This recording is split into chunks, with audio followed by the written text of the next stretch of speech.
Vậy thôi em đi chút nhé, nơi này có lẽ từ rất lâu không dành cho em. Trường hợp tan ra ý trời, chẳng lẽ có chấp giữ nhau cả đời, rồi cũng đến lúc ta phải xa rời.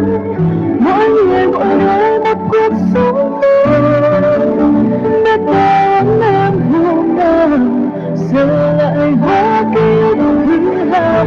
Vậy thay cho lễ kết thúc, em xin chúc phúc cho tháng năm cũng sẽ đi qua, cùng người anh luôn nhớ đến những cái khi ta chưa